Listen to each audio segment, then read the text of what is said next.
Kakashi had just returned from an ANBU mission limping and still bloodied.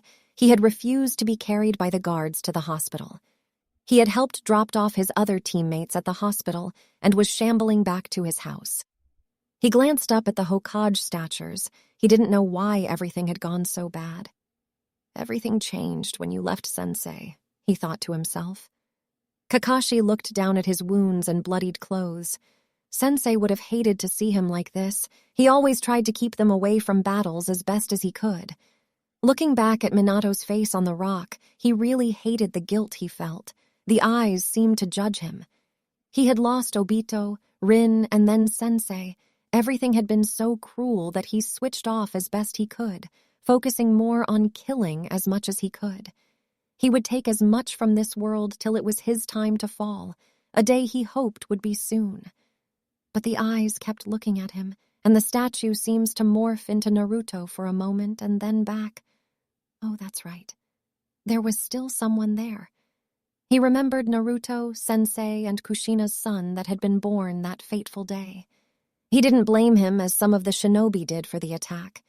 He heard murmurs of what was happening to him, the hate that brewed in the village for Naruto. Kakashi had wanted to see him, but he knew he wasn't strong enough to see him, especially since the only glimpse of Naruto he caught once had sent him into a panic that sent him running for the hills till he could find a quiet place he could let silent tears fall without an audience. What did Naruto look like now?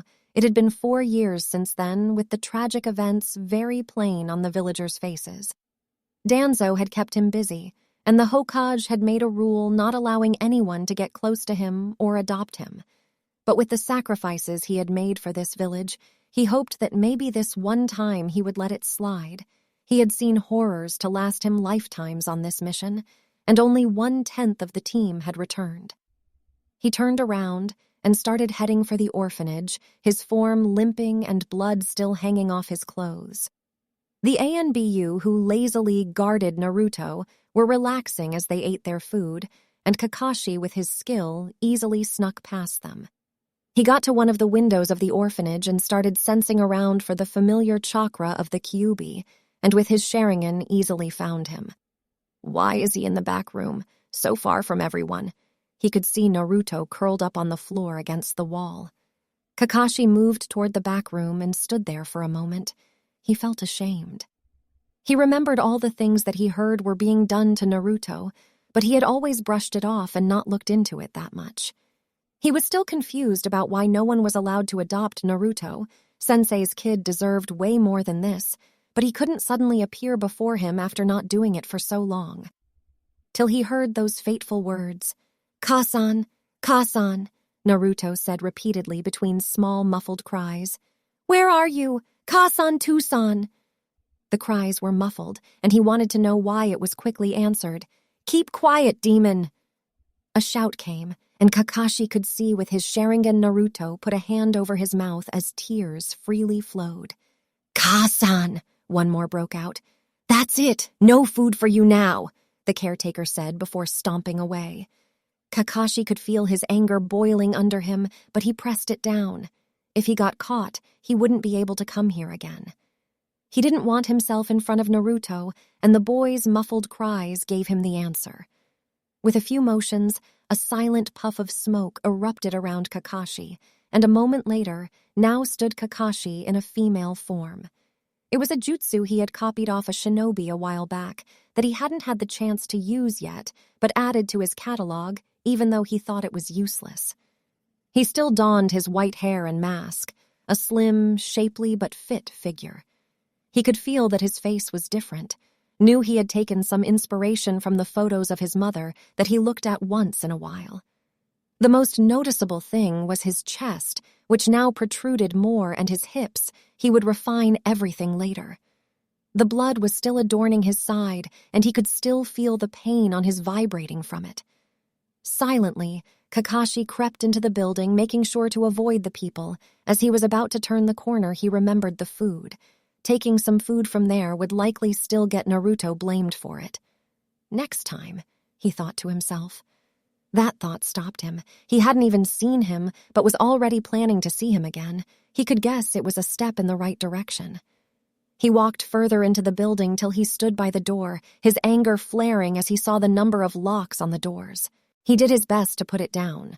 What he was about to do, he didn't know if it was the stupidest thing he had ever done or the most touching. He never knew the line. It was easy removing the locks as he limped into the room, some of his blood dripping on the floor. He had to clean it up later. As he came into the room, Naruto opened his eyes and saw the shadow that stood in the doorway before the door was closed. "I am quiet. Sorry for making noise," Naruto said, frantically scrambling against the wall. Kakashi lit a light, and Naruto could clearly see his face as he made a shushing motion. Naruto quickly went silent, even as his tears still flowed, and Kakashi could see him still shaking a little. Kakashi slowly took off his dog mask, and Naruto saw that it was a young girl. She looked way younger than the caretaker from what he could see with her mask on, but he still was hesitant. She could be one of the villagers sneaking in to attack him again. "Naruto-kun," the girl said, immediately bringing his eyes to meet up with hers. "You are so much bigger than the last time I saw you," Kakashi said, letting out a small, choked sob he tried his best to hide. There was no one around right now, and he didn't have to fake being okay. Who are you?" Naruto asked cautiously, some of the tension leaving his body. Those eyes gleamed in the light. Kakashi twisted a knife in Kakashi's chest. "You look just like your dad," he said, and he didn't notice the shock on Naruto's face. Kakashi stumbled toward the boy, and only then did Naruto notice some of the blood coming out of the side of the girl's body, and her limping toward him. "You're hurt! You need help!"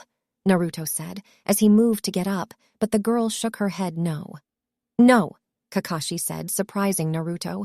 "If they catch me now, they won't let me see you again." Naruto didn't know who they meant, but he could see the clothing now. She was ANBU and hurt. Was it one of his guards? Sitting down next to Naruto with a grunt, Naruto looked at the lady, not sure if he was even allowed to help. She turned to him and slowly pulled down her mask so that he could see her face.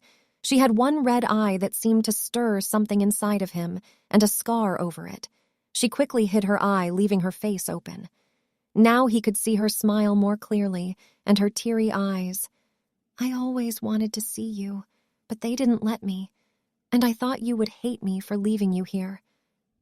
Naruto had gone to a lot of women at the markets, asking them if they were his mother, but that had only earned him screams in disgust, which proceeded to beatings. "Kasan?" Naruto asked, not wanting the hope in his voice to be obvious, as he had been baited by a woman like that till he found himself in an alley among an angry group of villagers that had him cornered. Kakashi had expected something like this after hearing Naruto's cries from outside. All he had to do was say no. It would crush Naruto, and any hope the little boy had that his parents would come, or... That was a dangerous line of thinking. But he found himself giving a few slow nods before it registered what he had just done. Naruto sat shocked. How could she be his mom? She looked so young. She said someone stopped her from coming. Was this a trick? But as he saw the blood spots on the armor spreading, and he rushed toward her, embracing her in a massive hug. There was a grunt in pain, and Naruto quickly let go. "Sorry, Kasan," he said the word with trepidation. "Kasan, what happened?" Naruto quickly asked, now randomly checking on his mother. Where was she that she got hurt so badly? The villagers often made jokes that his parents abandoned him because he was a demon, or that he killed them as the demon. But yet here was one of his parents. Where is Dad? It didn't take any more for Naruto to know the look Kasan gave him to know the answer.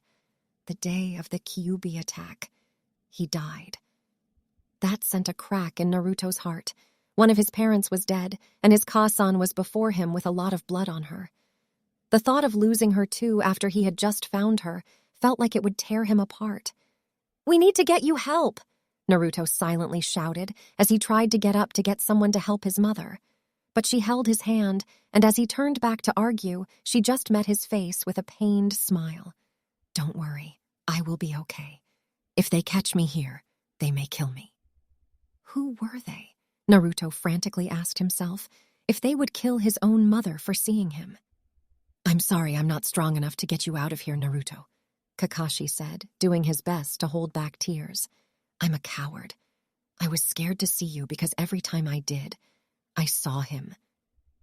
Naruto had only just met his mother, but seeing her cry already seemed to upset him more than anything he had ever experienced, from when the villagers cut him or threw him off a building or those beatings they somehow did without a care in the world.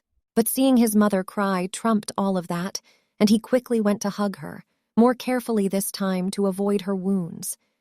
It took him a moment to realize that she was holding him in her arms. He felt so safe. In this back room where the only light was the one she had brought in, he wanted this feeling to last forever. It felt like at that moment it was only him and his mom. I will do my best to become stronger, Naru-kun, so that one day I can take you out of here. Why can't we just leave now? Why can't I go with you now? He had heard why, but he still wanted to go with her. I know, little pup. I promise I will get stronger.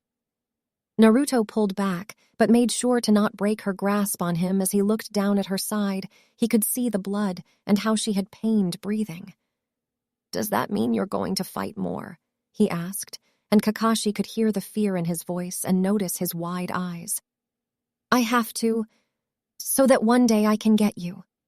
Naruto looked down, tears already threatening to fall, and Kakashi slowly raised his chin to face him.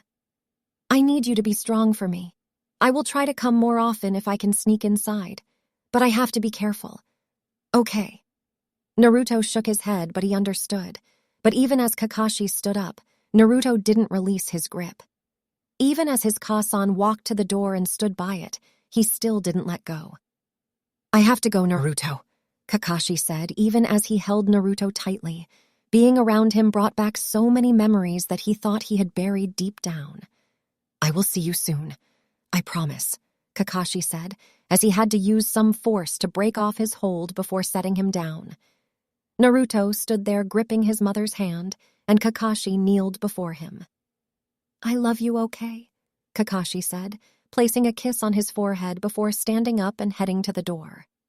Kakashi opened the door and stood in the doorway before glancing a look back at Naruto, who hadn't moved since he placed that kiss on his forehead. He was about to head out when he heard it.